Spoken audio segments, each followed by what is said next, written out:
छपरा विधानसभा में चुनावी माहौल काफी गर्म है। हमारे साथ इस वक्त खेसारी लाल यादव हैं, जिन्हें छपरा से राजद ने अपना उम्मीदवार बनाया है। लालू यादव ने इन्हें सिंबल देकर अंतिम दिन, जिस दिन नामांकन का अंतिम दिन था, उस दिन चुनावी मैदान में उतार कर राजद ने पूरे बिहार में एक मैसेज देने की कोशिश की है। और कहीं ना कहीं खेसारी लाल यादव के छपरा के चुनावी मैदान में उतरने से चुनाव काफी रोचक हो गया है। संपूर्ण क्रांति के नायक जो है जयप्रकाश नारायण, उनके कर्मभूमि से अपने माल्यार्पण कर अपनी चुनावी आगाज की है, चुनाव की शुरुआत की है। क्या कहेंगे?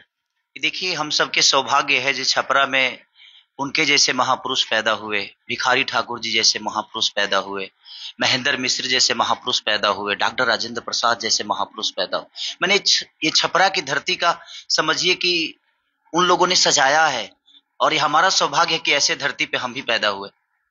तो हम प्रयास करते हैं कि जो भी हमारे जीवन में उनका योगदान रहा है, चाहे वो राजनीति हो, चाहे कला से हो, तो मैं सबको मैं अपना आदर्श बना के मैं कोशिश करता हूं, जो अपने बुजुर्गों का आशीर्वाद लेकर।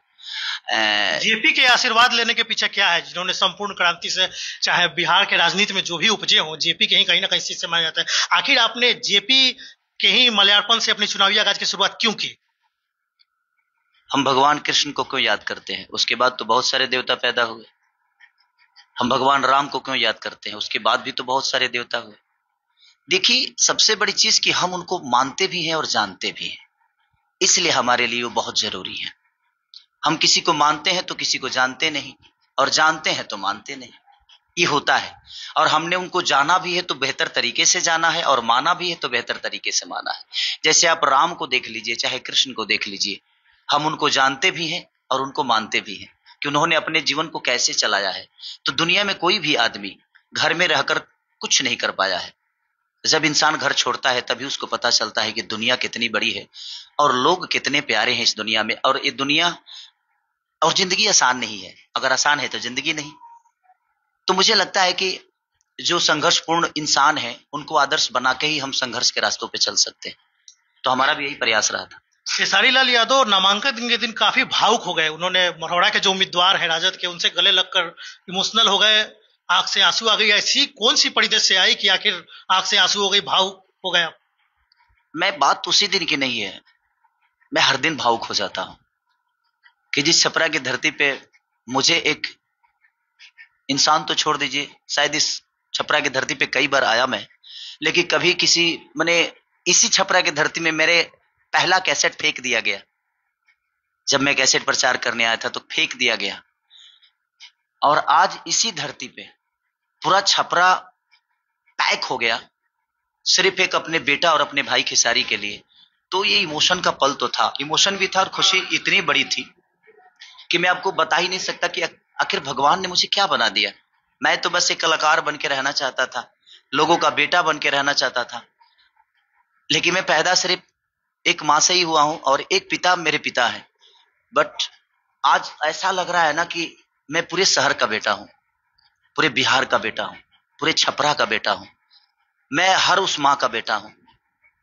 तो वो एक अलग फील करा रहा है। और मैं हर दिन इमोशनली जब घर पे जाता हूं तो यहाँ से जब जहां भी मैं रह रहा हूं वहां जाता हूं तो बस आधे घंटे। खेसारी लाल यादव को खेसारी लाल बनने में स्ट्रगल कितनी महत्वपूर्ण थी जीवन की, और यहाँ तक आपने सोचा था कि इतना स्ट्रगल करके खुद की पहचान बनाना, वो भी छपरा के रहने के बावजूद, और छपरा के लोगों का इतना जन सैलाब नामांकन में मिलना, या फिर जहां भी जाए लोगों से मिलने या वोट मांगने के लिए लोगों से जनसंपर्क, इतनी भीड़, इतनी जन सैलाब कभी आपने सोची थी क्या? नहीं, मैं कभी सोचा ही नहीं था। मुझे पता है ना कि मैं लोगों के घर पे तो दूध बेचा हूं। उस समय 10 रुपए किलो दूध बिकती थी, तो 2 रुपये का एक पाव ऐसे करके मैं घर घर बांटता था। तो मुझे पता है मेरा प्रवेश ना, इसलिए मुझे लगता है कि यहां तक आना, सच पूछिए तो जिस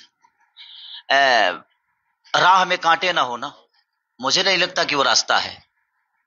हर आदमी फूल पे चलना चाहता है, लेकिन जो कांटों पे चलता है वो दुनिया का सबसे श्रेष्ठ इंसान होता है। और मैं प्रयास यही करता हूं कि मेरे हर रास्ते में कांटे हो, और जब तक कांटे नहीं होंगे मुझे बड़ा आसान लगेगा। और जीत अगर आसान हो ना, तो मुझे लगता है कि उस खेल का कोई मतलब ही नहीं है। जीत मुश्किल जो होती है वो आपको बड़ा करती है, क्योंकि जब आपके पास 20 दर्द होते हैं ना, तो ऐसे ही आप डॉक्टर बन जाते हो, दवा का नाम याद हो जाता है। तो हमारे जीवन में दर्द और हमारे जीवन में मुसीबत, ये बहुत जरूरी है आना। ये जब तक नहीं आएगी तब तक हम इंसान नहीं बन पाएंगे, क्योंकि हम किसी को समझ ही नहीं पाएंगे कि दर्द का मतलब क्या होता है, मुसीबत की मतलब क्या होती है। इसलिए हमारे जीवन में मुसीबत, दर्द और दुनिया का हर वो कष्ट हमारे जीवन में होना चाहिए, तभी हम एक इंसान के इस सारे कष्टों को समझ पाएंगे, नहीं तो हम इंसान नहीं जानवर बन जाएंगे। खेसारी जी, आज दीपावली है, आप लगातार घूम रहे हैं, सुबह से चुनाव प्रचार कर रहे हैं। एक तो चाहेंगे कि आप जो आपने गाना गाई थी कि ठीक है फिर छपड़ा, एक बार उससे थोड़ा शुरुआत कर दें। और दीपावली और छठ नजदीक है, तो छपरा के लोगों के लिए एक अपील भरा एक संदेश या अभी मैं गाना ही अभी सोच रहा हूं ना कि मैं जिस दुनिया में आया हूं, अब वो मेरी दुनिया थी, अभी नहीं है वो, अभी मैं किसी और दुनिया में हूं। मैं कलाकार हूं जरूर, बट यहाँ गाना सुनाने लोगों को नहीं, बल्कि यहाँ की मुसीबतों से लड़ने आया हूं। और यहाँ बहुत सारी मुसीबतें हैं, तो मैं गाने, उस कला तो मेरा हमेशा देखते हैं आपके चैनल के माध्यम से, या मेरा गाने तो रोज रिलीज हो रहे हैं और रोज बज रहे हैं, तो गाने तो दुनिया मेरी रोज सुन रही है। तो मैं चाहता हूं कि यहाँ की मुसीबत सुने और यहाँ क्या क्या प्रॉब्लम है वो दुनिया सुने, और किसको हमें सॉल्व करना है। जो नाले की प्रॉब्लम है, लोग कह रहे हैं कि मैं बाहरी हूं, भाई मैं छपरा में पैदा हुआ हूं, अब उसके लिए क्या मुझे शहर में पैदा होना जरूरी है? छपरा का कहलाने के लिए आपको शहर में पैदा ये बात बार बार कही जा रही है कि खेसारी लाल यादव पहाड़ी है और मुंबई के स्टारडम से चलकर छपरा में चुनाव लड़ने सीधे आ गए। भाई मनोज तिवारी तो भभुआ के थे, दिल्ली क्यों चले गए?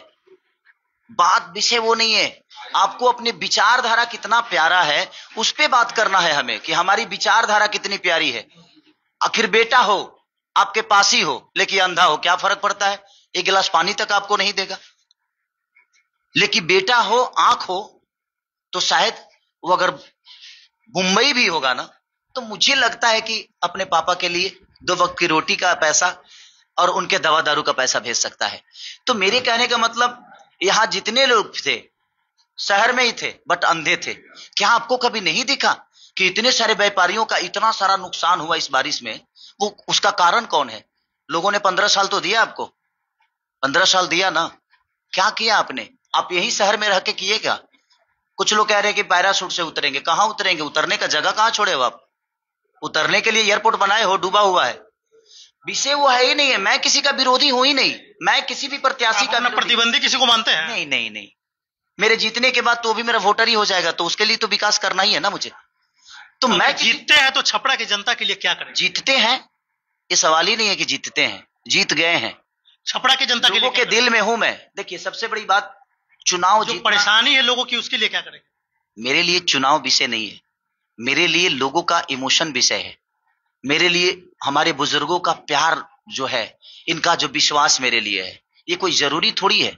मैं यहाँ नेता बनने नहीं आया हूँ, मैं बेटा था, बेटा हूं, और मैं बेटा ही, मैं खेसरिया कहलाना चाहता हूं। कोई मुझे विधायक जी कहेगा, मैं उसका एक भी काम नहीं कर पाऊंगा, क्योंकि मुझे विधायक बनना ही नहीं है। और ना मैं बनना हूं और ना मैं बनना था, और कभी नहीं बनना है मुझे। मैं एक बेटा था, इस छपरा का बेटा हूं और बेटा ही बन के रहना चाहता हूं आजीवन। और दूसरी समस्या की, यहाँ की यूनिवर्सिटी देखिए ना, बना तो है, कुछ नहीं बना। इतनी सारी जगह है, अगर चाहते तो हमारे यहाँ के बच्चे इसी यूनिवर्सिटी में पढ़ के और अपने जीवन को चला सकते थे और बेहतर शिक्षा पा सकते थे। यहाँ अस्पताल का व्यवस्था आप खुद ही देखिए ना। इतने साल, 15 साल से मैं, एक बात मुझे हमेशा खलती है कि लोग कहते हैं जंगल राज, जंगल राज, जंगल राज। भाई जंगल राज मान लो थोड़ी देर के लिए था, लेकिन 15 साल आपके पास था, तो आप कौन से उसको स्वर्ग बना दिए? आपने भी तो कुछ नहीं किया ना। तो आप दूसरे को दोष देने से अच्छा है, देखिए जुबान से किसी को आप बुरा बना सकते हो थोड़ी देर के लिए, लेकिन जुबान से कोई छोटा नहीं होता है। थोड़ी देर के लिए आप मुझे गाली दे दोगे, क्या फर्क पड़ता है? मैं कितना सम्मानित हूं ये दुनिया को पता है, तो आपके गाली से मुझे फर्क नहीं पड़ता है। तो दुनिया ये कहेगी, वो कहेगी, चारा चरो, ये वो, दुनिया जहान 25 तरीके की बातें है। लेकिन भाई आज तक इस 15 साल में जो सरकार थी, आप उनसे एक बार सवाल करिए कि भाई आप बोलते हो जंगल राज, आप विकास करे हो, कहां किए हो विकास? किसके लिए किए हो? आपकी खुद की इलाज आप एम्स में कराने दिल्ली जाते हो, तो आप अपने लिए तो अस्पताल नहीं बना पाए। तो जब आप अपने लिए अस्पताल नहीं बनाए, तो बिहार की जनता के लिए क्या बना पाओगे? आपके बच्चे विदेश पढ़ रहे हैं, आपने अपने बच्चों के लिए स्कूल नहीं बनवा पाया, तो आप हमारे बच्चों के लिए कहां से बनवा पाओगे? आखिर खेसारी लाल यादव आज अगर बिहार छोड़ के मुंबई गया, तो किसकी वजह से गया? सिर्फ इस सरकार की वजह से गया हूं मैं, और नहीं तो शायद मेरा कार्य क्षेत्र यही होता। और जो मैं टैक्स भरता हूं और जो मैं आमदनी करता हूं, जो मैं प्रॉपर्टी खरीदता हूं, शायद मेरे बिहार में डबल प्रॉपर्टी होता, वहां से ज्यादा प्रॉपर्टी होती, और मैं यही अपना कार्य क्षेत्र बनाया होता। ये सरकार की वजह से गया ना, क्योंकि इन्होंने मुझे रोजी नहीं दी और हमें ट्रेन दे रहे हैं ये कि आओ और जाओ। भाई ट्रेन नहीं चाहिए मुझे, हम लोगों को चाहिए कि हम अपने माँ के साथ रहें, हर दीपावली में माँ के साथ दिया जलाएं, हर छठ में अपने माँ का कोसी लेकर उस घाट पे जाएं, हर मुहर्रम में हम अपने माँ पिता के साथ रहें। ये नहीं कि हमारा बेटा कब आएगा, यहां तो 2-2 दिन लाश पड़ी रहती है सर अपने बेटे के इंतजार में। ऐसा ही सरकार ने बना दिया कि अपने पापा से जिंदा मिल नहीं पाते हैं हम। तो ये दर्द है कि नहीं है? मैं इस चुनाव में नहीं आना चाहता था, लेकिन जब इतनी सारी बातें, जब चाचा ने मुझे बताया कि बेटा तुम्हारी जरूरत है इस बिहार को, तू कर, तू कलाकार है, रहेगा। ये बात किसने बोली? लालू यादव ने। चाचा ने मुझे कन्विंस किया, क्योंकि मैं लड़ना चाहता ही नहीं था, मुझे पत्नी को लड़ना था, लेकिन सिचुएशन ऐसा आया, उनका कागज में थोड़ा सा प्रॉब्लम हो गया। अब उस सिचुएशन में मैं 16 तारीख को कैसे कह दूं कि आप प्रत्याशी नया चुन लो? इसलिए बट ठीक है, बहुत दर्द है यहाँ की मेडिकल से लेकर, यहाँ की समस्या से लेकर। और जिनको लगता है कि मैं बाहरी होना, तो मैं जमीन का कागज भी मेरे पास है, ऑलरेडी 1.5-2 कट्ठा जमीन इधर लिया हूं मैं। यहाँ पे कौन सा ढाला है, साढ़ा ढाला जो है ना, इधर जो स्टेशन के थोड़ा सा आगे से पोखरवा से जो, हाँ, तो वही जगह उन्हें जो नहीं खे, वही ले ले बनी 1.5-2 कट्ठा जमीन हम। तो जेकरा लागो ता तो ही बताओ, देखो हम घरे जी बनाई चाहे ना बनाई, भगवान उतना पैसा दिले बड़े ना जे रातों रात हम 2 बिल्डिंग खरीद सकिले। तो हमारा रहे के होई तो खरीदे ना, तो अभी पहले रहे खाती लोगों हमारे को लायक बना दे। आपके लोग जो है मनोज तिवारी, रवि किशन, दिनेश लाल निरोई, पवन सिंह, ये लोग बोल रहे हैं कि आप इन लोगों से अच्छे संबंध है, आप एक्टर है, फिर आप आरजेडी में क्यों चले गए? नहीं, किसी ने पूछा था, मैंने देखा था, तो बोले कि रवि भैया बोल रहे थे कि हम विकास के तरफ हैं। तो मैं बता देना चाहता हूं कि रवि भैया का खुद का विकास हुआ है, लेकिन रवि किशन बोल रहे हैं कि वो जंगल राज की तरफ चले गए। विकास नहीं हुआ है। अरे भाई, मेरे कहने के मैं वही तो कह रहा हूं कि जितने लोग हैं ना, ये भीड़ के हिस्सा है। ये माननीय प्रधानमंत्री मोदी जी के नाम पे जीते हुए लोग हैं। इनका अपना कोई आइडेंटिटी नहीं है कि इन्होंने अपने दम पे कहीं से दूसरे पार्टी से खड़ा होकर जीत कर दिखा दे तो मान जाओ कि भाई कितने बड़े आदमी है भाई। लेकिन हमें लड़ना है। आज हमें हमारा आशीर्वाद अगर लालू चाचा को मिल रहा है, या हमारे तेजस्वी भैया को मिल रहा है, या पूरे गठबंधन हमारे राहुल गांधी से लेकर मुकेश सहनी तक, या कम्युनिस्ट के जितने भी लोग हैं, सबका जो प्यार मुझे मिल रहा है, और अचानक से मुझे आना पड़ा, और जब ये सारे दर्द मुझे दिखे कि नहीं यार, लड़ने विधानसभा में बोलने के लिए आदमी चाहिए ना, उसके पास मुद्दा चाहिए। मैं इतना तो जरूर हूं कि एक विधायक बन के नहीं, एक बेटा बन के जैसे पिता का रक्षा किया जाता है, वैसे ये पूरी जनता मेरी पिता की तरह है, पूरी जनता मेरी माँ की तरह है, और सब माँ का और हर उस बहन का और हर पिता का मैं डोर टू डोर जाकर और काम करने का प्रयास करूंगा। खेसारी लाल यादव पवन सिंह के चुनाव प्रचार में गए थे, क्या पवन सिंह आएंगे खेसारी लाल यादव? ये उनका विषय है, मैं उनको भाई मानता था इसलिए गया था, ये मेरा व्यक्तिगत रिलेशन था उनसे, रिलेशन है इसलिए मैं उनके लिए जाता हूं। अब वो मेरे रिलेशन को कितना समझते हैं, वो मुझे कितना मानते हैं, तो आएंगे, अगर आना होगा तो आएंगे भाई, वो पार्टी से जुड़े हुए हैं, उनका अपना विषय है, मेरा विषय था, मैंने किया। छठी मैया से क्या अपील करेंगे? बस मैं छठी मैया से यही कहता हूं कि हे छठी मैया, मेरे छपरा ही नहीं बल्कि पूरे बिहार ही नहीं, जहां जहां छठ मनाया जा रहा है, आप सब पे अपना कृपा बरसाना, और हम सबको ऐसे ही हंसते हुए, सब पूरे फैमिली जैसे हम लोग आज हंस खेल रहे हैं एक दूसरे के साथ, आजीवन ऐसे ही एक दूसरे के प्रेम में बनके और एक दूसरे से प्रेम बांटते रहे। ये हमारे साथ है खेसारी लाल यादव, जो कि राजद के छपरा विधानसभा के उम्मीदवार हैं। इन्होंने कहा कि छपरा के विकास के लिए काम करूंगा, और तेजस्वी यादव को कैसे मजबूत करे इसके लिए काम करूंगा, और छपरा का विकास मेरे लिए सबसे बड़ा मुद्दा है। और जो लोग बाहरी होने का हम पे आरोप लगा रहे हैं, मेरा यही घर है, मैं यहीं का रहने वाला हूं, रसूलपुर में मेरा घर है, छपरा में मेरा जमीन है, छपरा में मेरा मकान है। तो ये जो बातें हो रही है कि मैं बाहरी हूं, मैं बाहरी नहीं हूं, मैं छपरा का हूं, और छपरा के लोगों के लिए विकास का काम करूंगा। आशुतोष नाथ, एबीपी न्यूज, सारण, छपरा, बिहार।